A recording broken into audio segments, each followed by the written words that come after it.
When I divorced 5 years ago, I was a mess. The direct cause was my ex-husband's affair. But it wasn't just that.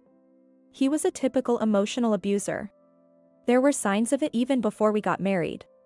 For instance, he was saying, "You should only believe what I say." I interpreted it favorably during our dating period as leadership and decisiveness, even though it was just emotional abuse. He was also careless with money, sometimes saying, sorry, I'm broke," and I'd end up paying for his meals. "Forgot my wallet, so you pay," he would say, making me pay for his shopping frequently. Still, I was thrilled when he said, "Thanks. I'm really lucky to be with a great woman like you," despite he was just flattering me. In hindsight, his great woman meant a convenient woman who would do anything he said. Love is blind, as they say. I didn't realize it, though my family probably noticed something off about him. My family was strongly against our marriage. But I pushed through and married him anyway. Even after realizing my mistake shortly after the wedding, I found it hard to say I wanted a divorce. After marriage, we couldn't afford to live by ourselves, so we lived with his parents, who were just like him. Irresponsible with money and selfish. His mother, my mother-in-law, said, "One person is enough for household chores. I did it all before, so now it's your turn," pushing all the housework onto me. His father was even more unreasonable. Looking at the dinner I had prepared, he would suddenly say, "Hey. I wanted barbecue for dinner," even though he had never mentioned it. In fact, he had requested fish, so I prepared it accordingly. "Be quiet." I changed my mind. "As a wife, you should pick up on that," he would retort, leaving the dinner I made and taking my mother-in-law and husband out to eat. If I listed every incident, there would be no end, but the terrifying thing about emotional abuse is that it takes time for the victim to realize they are being abused.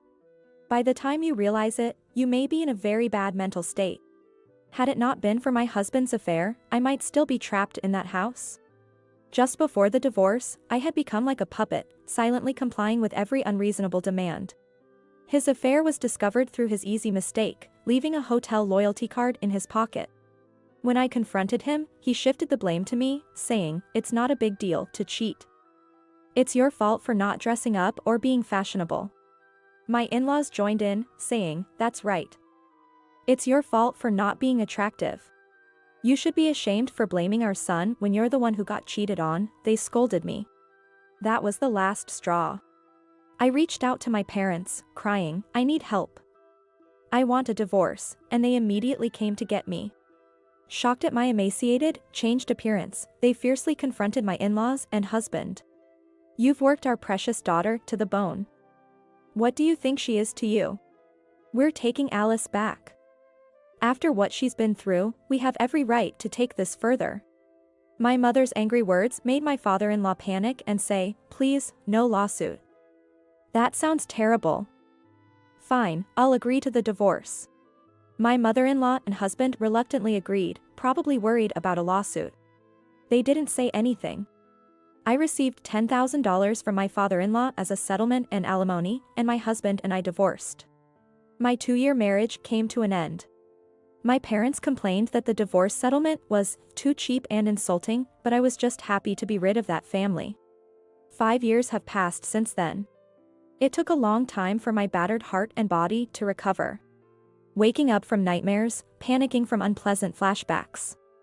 I couldn't have recovered so quickly without my parents' support. Moreover, I somehow ended up owning my own shop, a new start in life. Thanks, Mom and Dad. I never thought I could open a shop. "What are you talking about?" "It's all your talent," my mom replied, but it was thanks to my parents. Right after I returned home. Worried about my emaciated state, my parents bought various baked goods like cakes and cookies from different bakeries. I've always loved sweets since I was a kid. I went to culinary school and even have a cooking license. Before I met my ex-husband, I had dreams of owning my own shop. If you hadn't bought those baked goods that time, I wouldn't have thought of it. One of the treats my father brought home was a cereal bar. A cereal bar is also known as a granola bar. It's made by compressing cereals like oatmeal with nuts like walnuts and almonds and dried fruits. They seem to be popular these days. They're delicious, but a bit hard to eat, my mom noted when we ate them together. That single comment from her changed my fate. Then, I'll make some that are easier to eat. I always felt like a burden, so it was a small way to show my gratitude. The bite-sized cereal bars I made then were a big hit with my parents. I made them with just the right hardness, and they looked and tasted great with plenty of dried fruits and nuts. They were indeed pretty, and I was confident that they would sell. Why don't you post them on social media or something? Social media is an online communication service. Anyone can easily post photos and send messages with ease. Aren't you doing something on it, Alice? So, I posted a photo on the social media account I had registered long ago. And it got a huge response. Where are you selling these? They're so pretty. Bite-sized and easy to eat with one hand. Many positive comments poured in. I was so happy that I cried while reading each one. After the emotional abuse from my in-laws and husband, I was made to believe I was worthless, and though my parents recognized me, I thought it was just because they were family. Somewhere deep down, I believed I was truly worthless. But I was wrong. Even strangers acknowledged what I created. It was my in-laws and husband who were odd. Worrying about such people was a waste of time. I was able to completely let go of them. With my parents' encouragement, I decided to focus on the bite-sized cereal bars and open a candy shop. I made sure everything was photogenic, sparkling, pretty, and something stylish women would want, actively sharing information online. It was a big hit. Since the initial photo was well received, I got interviews from newspapers and magazines, and articles were posted online. And surprisingly, I also got a new boyfriend. He's a lawyer. I visited a lawyer, the son of one of my father's acquaintances, for the shop's contract and opening procedures, and that's how our relationship started. He fell in love with me at first sight, seeing how hard I was working. I thought I was done with love, but he was a nice young man, completely different from my ex-husband.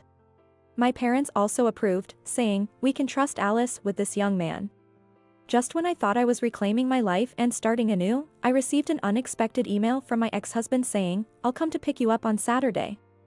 I replied, "I have no intention of meeting you again," and blocked his contact, but I showed the email to my parents and boyfriend.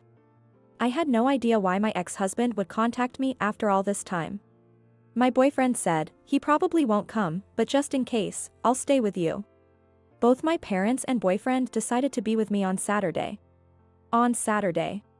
Not only my ex-husband but also his parents showed up at my house, even though I said I wouldn't meet him.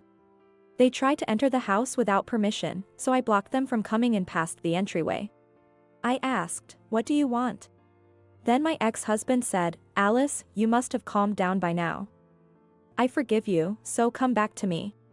What? What are you talking about? I was truly baffled. My boyfriend and parents were equally perplexed. Yet, my ex-mother-in-law added to her son's outrageous statement, "Wouldn't it be better for your reputation to go back to him instead of being a divorcee? Our son is willing to marry you again." Furthermore, my ex-father-in-law said, "Alice, our son is apologizing so much. Stop being stubborn. His grandmother needs care, and we should discuss the future." I laughed, "No way. I'm engaged now. I have no intention of going back." And who's apologizing? Does what he just said count as an apology? Also, caregiving is the responsibility of the actual children, isn't it? My ex-husband seemed to only register the fact that I was engaged. Engaged? What do you mean? "You cheated on me," he yelled. I instinctively flinched, but my boyfriend stepped in to protect me. "Who is this guy?" "He's my fiancé." "Nice to meet you. I've been listening to your novel way of apologizing. It sounds more like you want her back as a housemaid." My boyfriend remarked sarcastically, causing me and my parents to chuckle. "What? You're getting cocky just because I'm being humble." My ex-husband got angry, probably because it hit a nerve. I used to be scared and comply with him in the past. But not anymore. I firmly said, "Who's being unreasonable here? I won't be controlled by you anymore." My father then said, "You should understand now. Our daughter has no intention of ever dealing with you again. We've completely cut ties. Now leave."